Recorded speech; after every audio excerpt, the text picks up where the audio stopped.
Over 10 years, that's how long I've owned Canon cameras. And after 10 years, I finally decided to switch to Sony. Now, as to why I decided to switch to Sony, I'll get into that a little later in the video. That's the main premise of this video. But for the better part of this YouTube channel, most of the videos have been shot on a Canon T5i. It's been a great camera. So there's a few things that I want to accomplish in today's video. Mainly for me is I want to kind of familiarize myself with the camera, kind of figure out the modes and how the autofocus works and where all the buttons are, just so I'm not fumbling around when I'm shooting a supercar or some big event. I'm not kind of learning as I go and kind of forfeiting some shots that might happen. So that's the main goal for today. The second is to kind of demonstrate to you guys and show you guys the differences between this A7 III and the old T5i and why I'm switching specifically for car vlogging. We do a lot of crazy shit on this channel, and this camera is going to capture all of those moments a lot better. So with that being said, I actually need gas because I can't get anywhere without gas. And then afterwards, we're going to go where anybody would go when they have access to a private airstrip.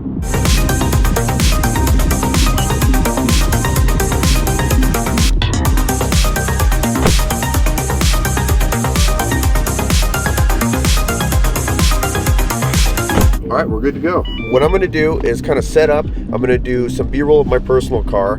I'm gonna do the same clips back to back from each different camera so you can kind of see the differences. They're gonna both be in 1080. The only difference is this camera is capable of 120 frames a second, which allows me to do slow motion. So you're gonna kind of see me, the way that I move. I'm gonna set up a third camera, just gonna see third person how I actually move and do B-roll. And I know the car is dirty. That's intentional. I kind of want to see how much more detail this new camera can pull out rather than the old one. And if you hear a strange Australian woman's voice, don't mind that. Engage overlay. Add items. Camera type. Subject. Location. Current setting.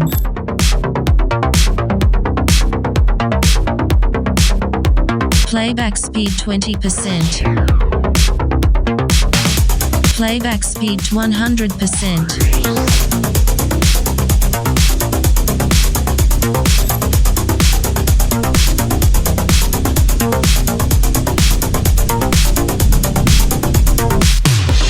Playback status, real time.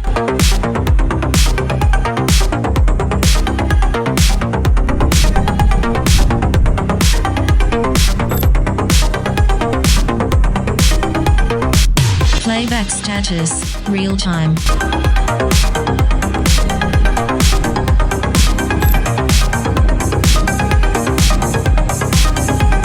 Playback speed 20%. Playback speed 100%.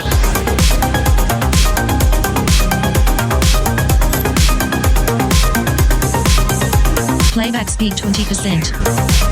100%.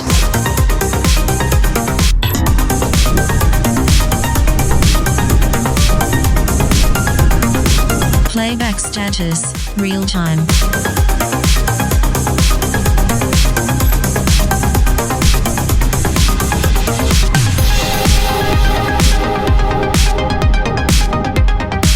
Playback status, real time.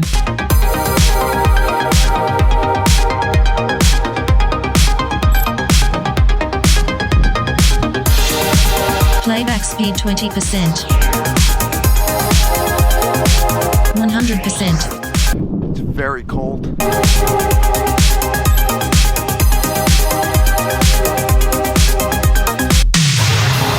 Playback status, real time.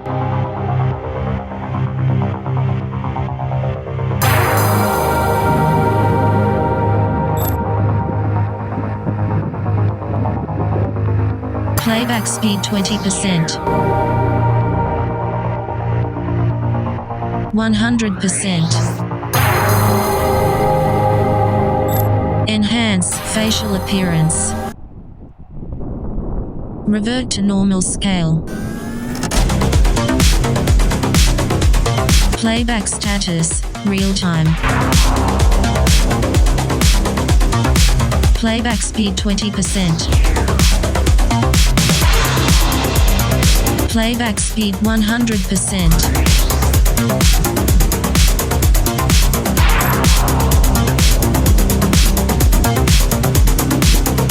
Playback speed 20%. 100%. Playback status, real time.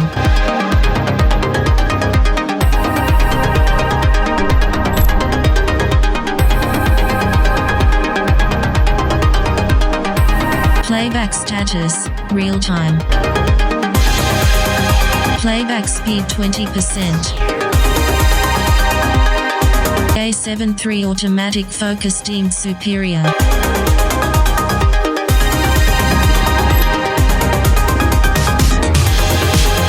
Playback speed 20%.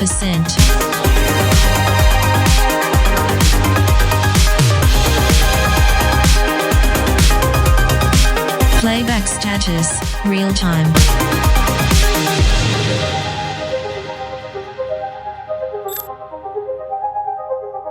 Playback status, real time. Playback speed 20%.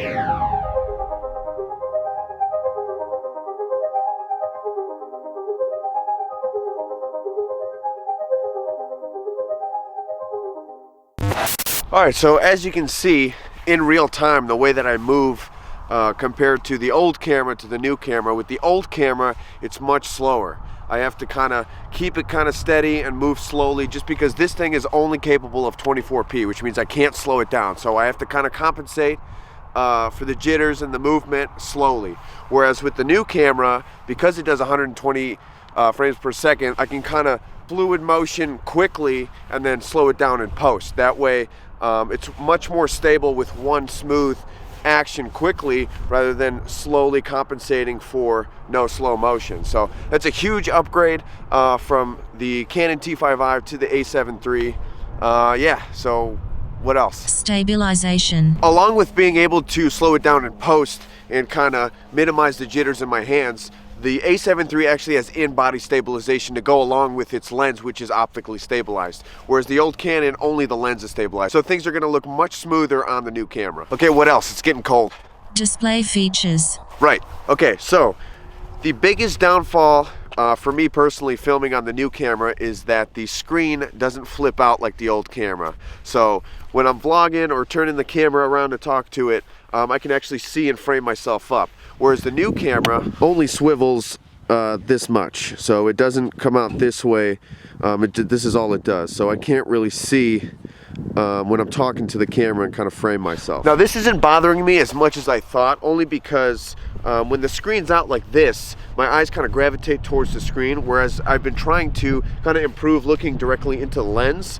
Just a few clips that I did today in the car, I found myself kind of looking more at the lens because there's nothing else to look at. So I've been kind of trying to work on making it more personal by looking directly into the lens at you guys, and because there's no screen, obviously that's all I can look at. Also with this new camera, I don't really have to worry about focus. It's so fast, and it's got face priority, so when a face comes into the shot, it'll automatically focus. Whereas this one, I kind of got to half shutter and kind of wait for it to focus on my face.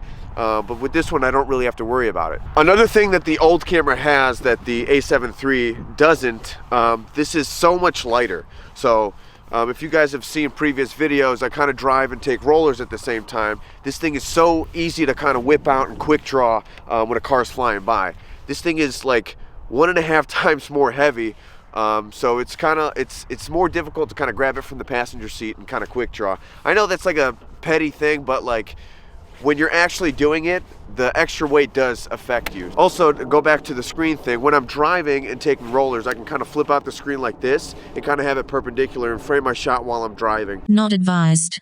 Whereas the screen obviously doesn't flip out, so I'm just kind of turning the lens and hoping that it's getting it. But I do film on wide angle, so it pretty much gets everything. I just kind of keep it steady and point the lens at what I'm trying to shoot. And the last sort of major differences between the new Sony A7 III and the old Canon T5i are the features.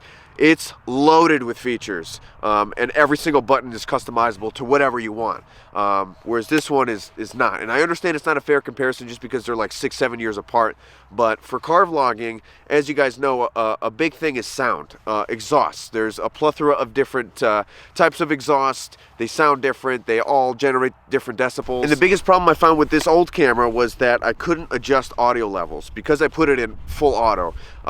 This is a must to put in full auto because because when you're running and gunning, people are whizzing by. You can't really adjust for things and stuff. It's just much easier to keep it in auto. And when it's in auto, you can't adjust audio levels. Whereas this new camera, I programmed one of the custom buttons to pull up audio levels. And I can kind of in real time use the dial to kind of dial it back or dial it forward. And also the audio levels are displayed on the screen, whereas this one they were not. So I can gauge sound better and change it in real time. All right, what else? I'm really cold. Quality discrepancies. Right, quality. Okay, so this is only capable of doing 1080p in 24 frames a second. There are other frames per second, but I only use 24 frames a second. With this one, I can do full 4K HD in 24 frames a second.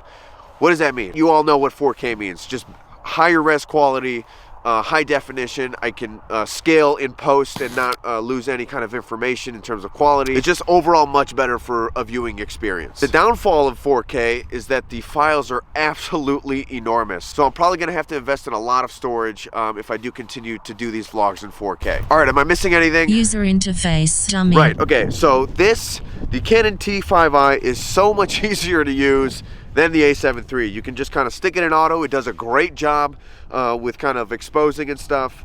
It's very user-friendly. The menu systems are also touchscreen, which I forgot to mention about the screen. The screen is fully functional for touchscreen, whereas the A7 III's touchscreen is only for like spot focus, and that's it. You can't use it to scroll through the menus, which leads me into the menus. This is very well laid out. It's very easy. Canon does a wonderful job in terms of user interface. The A7 III kind of lacks in that. It's a very extensive menu. Maybe I'm just an idiot. Confirmed. And I'm not really a camera guy and I don't understand a lot of things in there, but it's very hard to navigate through. I spent kind of a weekend familiarizing myself with the menu system, and it is very deep, so I'm gonna have to learn that. Speaking of learning, there's a huge learning curve jumping from this to that, so that's also another thing. I don't really count that as a disadvantage, just kind of a thing that I need to overcome. I like to learn new things, so it's not even an issue. But both cameras in automatic settings do a great job auto exposing and making the shot look good. This one is a little bit slower than this one in terms of automatic settings, and this one just looks better obviously because it's 4K, but yeah, both great cameras. This one's just much older. So the big question, why didn't I upgrade my old Canon camera to a newer Canon full frame camera instead of the Sony? Well, the Sony does full frame no crop 4K. It's actually 6K downsized to 4K, and there's no crop on it, whereas the new ones, they do crop. There's a crop factor. I can't remember what it is. 1.8 times. But it's actually a crop factor in 4K. Demonstrating crop factor. So it's not, it doesn't make any sense for a full frame camera. Also, this camera has a plethora of features, and the EOS R and the RP just don't. The Sony A7 III is also double the price, but to me it's worth the extra money to kind of get what this thing is capable of over the Canon. I love Canon. I've had them my whole entire life up until now, so Canon's been very good to me. This old camera has seen some crazy shit this year. Inserting clips to justify statement. Play music for dramatic effect. Synthwave genre.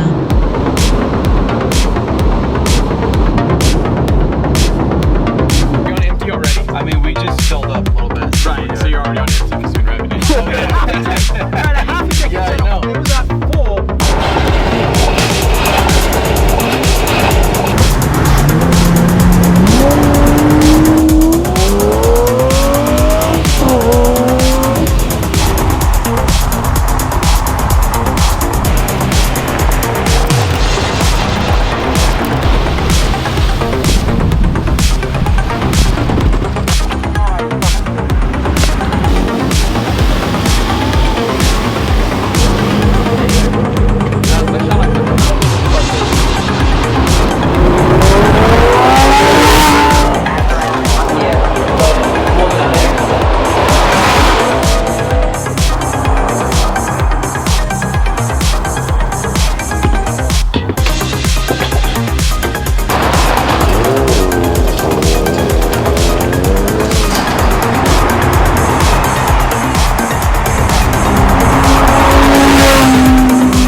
Right now, or you will go to jail.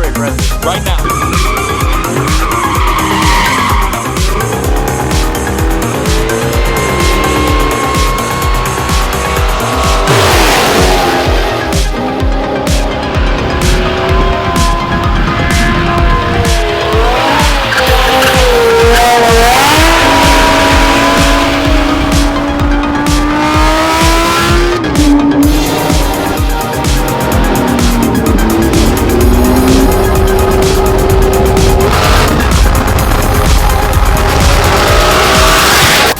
gonna take Canon for granted.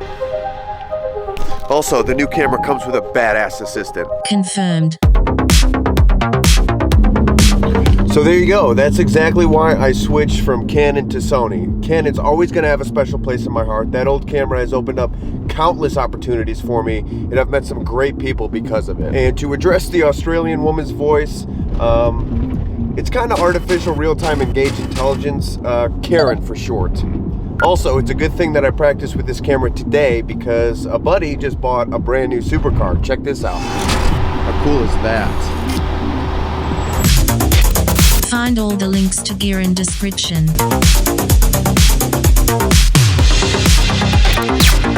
I didn't go with Canon full frame just because, you know, they kind of suck.